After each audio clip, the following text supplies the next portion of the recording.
একদিন নয়, দিনও যেমন আনন্দ ফিল করি, রাতের বেলা আনন্দ ফিল করি এবং গর্ববোধ করে বুকটা ফুলাইয়া কই আমরা এমন নবীর উম্মত হইলাম যে এই নবী সব নবীর নবী। আসমানুই पर सब नबी रह गए,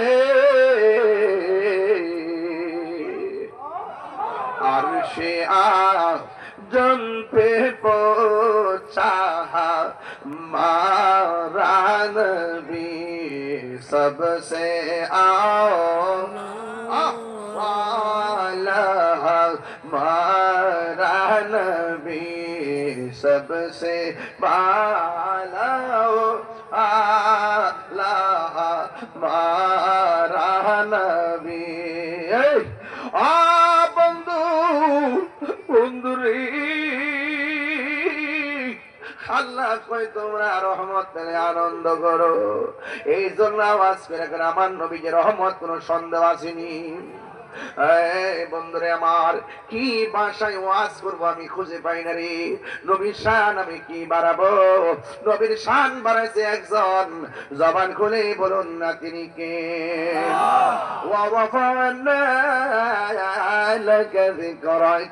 আল্লাহ বলে বন্ধু আমি আল্লাহ সম্মানকে আপনার সম্মানকে বুলন্দ করে দিয়েছি। এখন কেমন সম্মান? আজকে অনেক মানুষ বলে নবী দুনিয়াতে আইসা 40 বছর পরে নবুয়তি পাইয়া নবী হইছে, এর আগে নাকি নবী ছিল না। আমি অত্যন্ত দার্শনিক কণ্ঠে তার প্রতিবাদ করেছি, কথা বলেন ঠিক কিনা?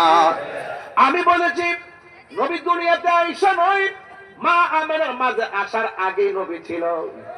যখন আসমান নাই তখন আমার নবী ছিল, যখন জমি নাই তখন আমার নবী ছিল, যখন লৌহ নাই তখন নবী ছিল, যখন কলম নাই তখন নবী ছিল, যখন চাঁদ নাই তখন নবী ছিল, যখন আর চন্দ্র নাই তখন আমার নবী ছিল, যখন সূর্য নাই তখন আমার নবী ছিল, যখন জিন নাই তখন আমার নবী ছিল, যখন ইনসান মানুষ নাই তখন নবী ছিল, যখন ফেরেশতা নাই তখন আমার নবী ছিল, যখন নাই কোনো কিছু নাই তখন আল্লাহর কাছে আমার নবী নবী ছিল।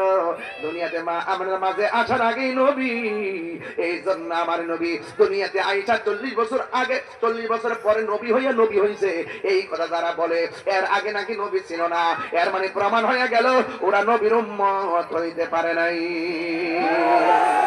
ঠিক না বেঠি? এই জন্য নবীর আগমনটা কেমন ছিল? অনেকে কই 12ই রবিউল আউয়াল কিসের আনন্দ? আরে বাবা কিসের আনন্দ? নবীর মিলাদ কি নতুন নাকি? নবীর মিলাদ তো আগে শুরু হয়ে গেছে। আমার আল্লাহর হাবিব বলে, হাবিবের আম্মা বলেন আমি একদিন ঘরের মধ্যে ঢুকলাম, ঢুইকা দেখে ঘরের মধ্যে কোনো লাইট নাই, ঘরের মধ্যে কোনো উপাদান নাই। হঠাৎ করে দেখলাম ঘরটা আলোকিত। আমি মনে মনে ভাবলাম সূর্যের আলো আসলো নাকি নাকি চাঁদের আলো আসলো নাকি কৃত্রিম অনেক অন্য আলো আসলো। আমি দেখলাম ঘরের মধ্যে কোনো আলোর ব্যবস্থা নাই। হঠাৎ করে দেখলাম আমার স্বামী কপাল মুবারকে একটা নূর মুবারক চমকাইতেছে। আমি দেখে আর বরদাস্ত করতে পারলাম না। স্বামীরে ভালো লাগলে স্ত্রী জড়াইয়া ধরে, আমি আমার স্বামীকে জড়াইয়া ধরেছি। আমার স্বামীর কপালের মধ্যে চুমু দিয়া রাতের বেলা ঘুমাইলাম। হঠাৎ করে দেখলাম আউলা দাওলা চুল নিয়ে একটা লোক আসলেন। আয়েশা ডাক দিয়ে আমেনা, ও আমেনা, তুমি তো তোমার স্বামীর কপালে চুমা দিলে না, আল্লাহর হাবিবের নূর মুবারক তোমার মাঝে শুভ আগমন করে। আল্লাহু আকবার।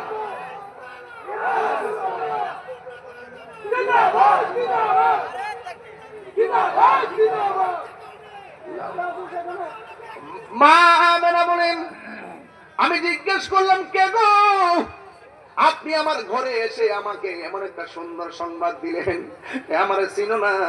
আমি হইলাম হযরতে আদম সফিউল্লাহ, আমি হইলাম আদম সফিউল্লাহ।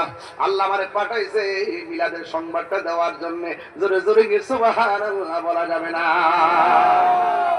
মিলাদ শুরু হয়ে গেছে। যারা বলে 12ই রবিউল আউয়াল মিলাদ, মিলাদ তো বুঝোছই না। একমাত্র আল্লাহর মিলাদ নাই, কিন্তু আমার নবীর মিলাদ আছে। যারা নবীর মিলাদ মানে না তারা মুশরিক মুশরিক মুশরিক। কথা বলেন ঠিক না? ফতোয়ায়ে তাহলি লয়া কোন বাতে লইবা ইয়া সব কুল হুয়াল্লাহু আহাদ আল্লাহুস সামাদ লাম ইয়ালিদ ওয়া লাম ইউলাদ লাম ইয়ালিদ ওয়া লাম ইউলাদ। আল্লাহ কাউকে জন্ম দেয়নি, আল্লাহ কারো ঘরে জন্মগ্রহণ করেনি। একমাত্র আল্লাহর মিলাদ নাই, আল্লাহ ছিল, আল্লাহ আছে, আল্লাহ থাকবে, নবীর মিলাদ আছে। এই জন্য আমার যুবক ভাইয়েরা অনেক সময় অনেক রাগ করি, শুধুমাত্র জানি না কেন সত্য গোপন করে। আজকে বাংলাদেশের অনেক মৌলবী বান্ডেল পায়া দুয়ার ভাষা পাল্টাই গেছে গা, উচিত কথা কয় না, আছে না নাই? এই জন্য আমার যুবক ভাইয়েরা, মা বোনেরা, আমি আরেকদিন দেখেছি আমার ঘরের মধ্যে আরেকটা মহিলা আসলেন, সরি পুরুষ আসলেন। আমি জিজ্ঞাইলাম, কে তুমি? কে আমার ছিল না, আমি হইলাম হযরতে মা হাওয়া। এই পৃথিবীর মধ্যে সবচাইতে বিশ্ব সুন্দরী হলো মা হাওয়া। আমরা সেই মার সন্তান। মা হাওয়াকে আল্লাহ কি দিয়ে বানাইলো? আল্লাহ বাপ মা ছাড়াও পারে, বাপ ছাড়াও পারে, আবার বাপ মা দিয়েও পারে। আদম নবীর আব্বা নাই আম্মা নাই, হাওয়ার আব্বা নাই আম্মা নাই। ঈসা নবীর আব্বা নাই আম্মা আছে, আমার বাপও আছে মাও আছে। আল্লাহ বাপ মা ছাড়াও পারে, আবার বাপ ছাড়াও পারে, আবার বাপ মা দিয়েও পারে। চিৎকার মেরে গে সুবহানাল্লাহ। বন্ধুগণ, এবার মা মেলা জিজ্ঞেস করে, কে গো তুমি? কে আমার ছিল না? আমি